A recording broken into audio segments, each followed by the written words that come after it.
This book starts with a truth you've been dodging your whole life. You spend almost every waking moment trapped in a place that doesn't actually exist. You are obsessed with yesterday. You are terrified of tomorrow. And because of that, you are completely missing the only thing that is real, right now. If your mind never shuts up, if you feel a constant hum of anxiety in the background of your life, this book quietly explains why. It's not because your life is stressful, it's because you are addicted to your own suffering. Here is the core problem this book exposes. You think you are your mind. You think that voice in your head, the one that judges, complains, and worries, is who you are. It isn't. That voice is a tool you've lost control of. Because you can't stop thinking, you create a false self called the ego. This ego feeds on drama. It loves problems. It loves the past because that gives it an identity. And it loves the future because that promises salvation. But it hates the present moment because in the present moment, the ego dies. This is the problem that ruins your peace, your relationships, and your sanity. You are constantly waiting for the next thing to make you happy, missing the fact that life is only happening now. But here's the wild part. You don't need to learn anything new to fix this. You don't need to achieve enlightenment. Enlightenment isn't something you gain. It's the natural state you return to when you stop blocking it. The book is structured to take you out of your analytical mind and into a direct experience of presence. It moves from understanding the problem of the mind to dissolving emotional pain to finding peace in relationships. We are going to walk through the most powerful concepts step by step. Let's get into it. Chapter 1. You are not your mind. The greatest obstacle to your happiness isn't your job, your bank account, or your relationships. It's the voice in your head that never stops talking. Most people believe they are their thoughts. Eckhart Tolle says this is a delusion. Thinking is just a tool, but for most of us, the tool has taken over the master. We are addicted to thinking. We replay the past and rehearse the future constantly, covering up the peace that exists in the present moment. This compulsive thinking creates a false self called the ego. The ego is fragile. It constantly feels threatened. To survive, it needs to make everything into a problem. It clings to the past to say, "This is who I am." And it projects into the future to say, "One day I will be complete." Imagine a beggar sitting on an old box by the side of the road for 30 years. He asks everyone who passes for spare change. One day, a stranger walks by and asks, "What's in the box you're sitting on?" The beggar says, "Nothing. It's just an old box." The stranger insists, "Look inside." The beggar pries open the lid and is shocked to find the box is filled with gold. Tolle says, "You are that beggar." You are looking everywhere for scraps of pleasure or validation, while sitting on a treasure of inner peace that is already within you. Here's the part that stings. You think you are using your mind to solve problems, but actually, your mind is creating problems to keep itself busy. You aren't thinking, you are being thought. Start watching the thinker. Listen to the voice in your head as if you are a witness. Don't judge it. Just notice it. When you notice the thought, you realize there is the thought, and then there is you observing it. That gap is freedom. But thoughts are only half the problem. The other half is trapped in your body, feeding on old pain. Chapter 2. Dissolving the pain body. Have you ever reacted to a small annoyance with a level of anger or sadness that seemed totally disproportionate? That wasn't you. That was a parasite living inside you. Tolle calls this the pain body. It is the accumulation of all the emotional pain you have ever suffered and not fully faced. It lies dormant most of the time, but it wakes up when triggered. It feeds on negative emotions, anger, destructiveness, and drama. The pain body is an energy field. It wants to survive. To survive, it needs you to identify with it. It tricks you into thinking you are your anger or your depression.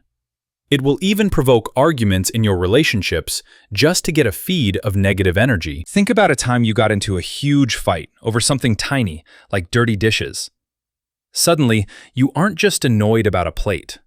You are bringing up resentment from 10 years ago. You feel a heavy, dark energy take over your chest. You say things you don't mean. That heavy energy? That's the pain body. It hijacked you because it was hungry. This chapter exposes a truth most people never admit. Part of you loves your pain. The ego clings to suffering because it gives you a solid identity as a victim. You are afraid to let go of your unhappiness because you wouldn't know who you are without it. The next time you feel a strong negative emotion rising, catch it. Don't fight it, just observe it. Say to yourself, there is the pain body. By observing it, you break the connection between the pain and your thinking.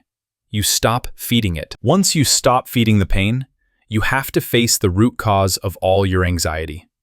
The illusion of time. Chapter 3. Moving deeply into the now. What if I told you that time is the root of all your suffering? Not bad luck, not other people, time itself. Past and future are illusions. They exist only in your mind.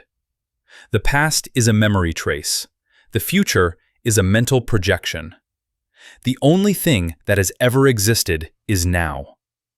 Your life is always happening now. But you miss it because you are obsessed with the illusion of time. Fear comes from living in the future. Anxiety is the gap between now and then. Guilt and regret come from living in the past. If you remove the psychological need for time, all those negative emotions dissolve. You can handle the present moment.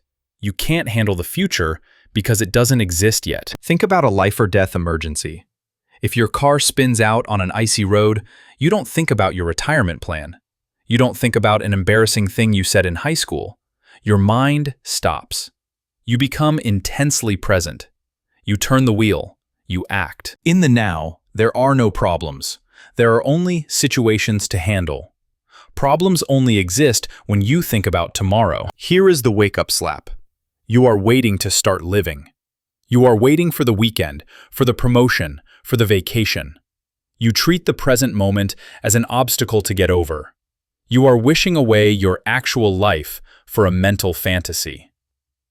Ask yourself right now, do I have a problem at this exact moment? Not next hour, not tomorrow, right now. Usually, the answer is no. You are just breathing. You are just sitting. Start living there. But what if your now is terrible? What if your life situation is painful? If you're still here, this is where it all clicks. Most people stop changing right here. They say, but my life is hard. I can't just ignore my problems. That is their biggest mistake. Tolle isn't saying ignore your reality. He's saying accept it. This leads us to the most powerful tool in the book, surrender. Chapter 4. The meaning of surrender. Surrender doesn't mean giving up.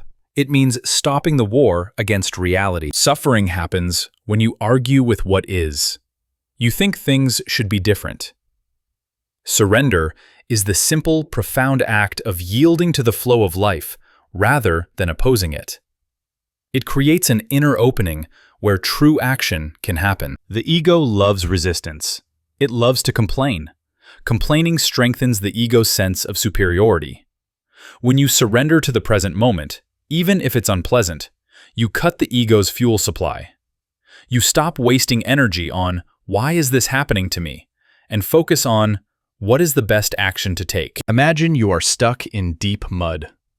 Resistance is standing there screaming, I shouldn't be in the mud. This is unfair. I hate mud. That doesn't get you out. Surrender is looking down and saying, okay, I am in the mud. Once you accept the reality, you can calmly figure out how to step out.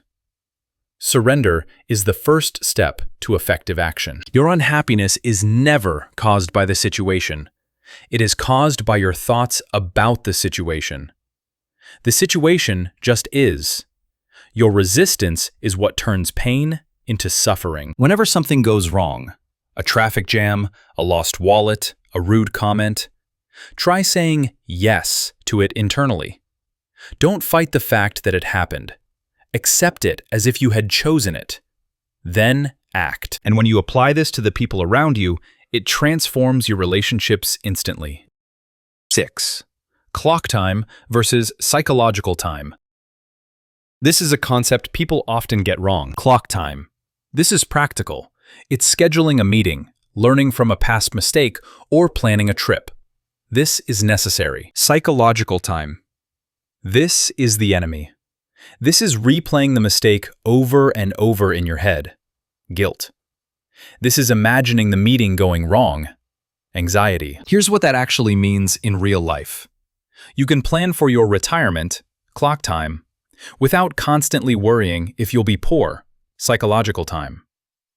You can learn from a breakup, clock time, without building an identity around being unlucky in love, psychological time. Use time as a tool, not a crutch for your identity. Chapter 5. Enlightened relationships. Most love relationships are actually addictions.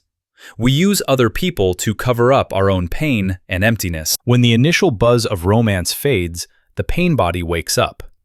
You start blaming your partner for your unhappiness. You aren't relating to the person, you are relating to your own concepts and judgments about them. True love can only happen when you stop needing the other person to complete you. The ego seeks a special relationship to fix its sense of lack. When the partner fails to meet the ego's impossible demands, the ego attacks. Love turns to hate instantly because it wasn't love, it was attachment. To save a relationship, you must stop judging your partner and start accepting them fully. Think of a couple arguing.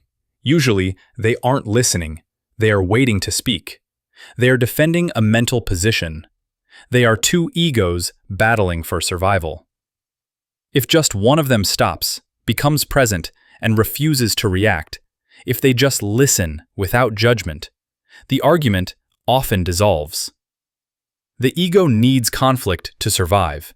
It cannot fight against presence. If you are looking for a relationship to make you happy, you will be disappointed. Relationships are there to make you conscious, not happy. Stop trying to change your partner. Stop blaming them for your mood. Accept them exactly as they are right now. This removes the fuel for the drama. If your ego is getting defensive right now, pay attention. That's your signal. You might be thinking, but I have real problems. I can't just sit there and be present. That voice is the ego. It is terrified that if you stop worrying, you will cease to exist. It wants you to stay miserable because misery gives it a story. Don't listen to it. This book takes you on a journey, from a noisy, tortured mind to a place of spacious peace. You started by thinking your problems were out there. You realized they are in here. You realized you have been asleep, dreaming a nightmare of past and future. Now you are awake. Core lesson of the book. You are not your mind. You are the awareness behind the mind. And the only place you can ever find peace, power, or life itself is in the present moment. Here are 7 things you can start doing today. Watch the thinker. Listen to the voice in your head without judging it. Accept the isness. Stop arguing with reality. Accept the present moment as if you chose it. Spot the pain body. When you feel sudden anger or moodiness, recognize it as an energy field, not you. Feel your inner body. Keep some attention on the energy inside your hands and feet to anchor yourself in the now. Stop waiting. Quit treating the present moment as a hurdle to get to the future. Live now. End the drama. Refuse to engage in mental arguments or self-pity. Forgive the present. Don't just forgive the past. Forgive this moment for not being exactly what you wanted. The past cannot survive in your presence. The future is just a thought. You have spent enough time waiting to start living. The now is the only thing you have. It is the only thing you will ever have. So, take take a deep breath. Feel the life in your body. And simply be. If you want to master your mind and break free from the ego, make sure you subscribe. We break down the books that change lives, so you can change yours. Hit that like button if you found some peace today, and let me know in the comments. Are you living in the now, or are you stuck in the future? See you in the next one.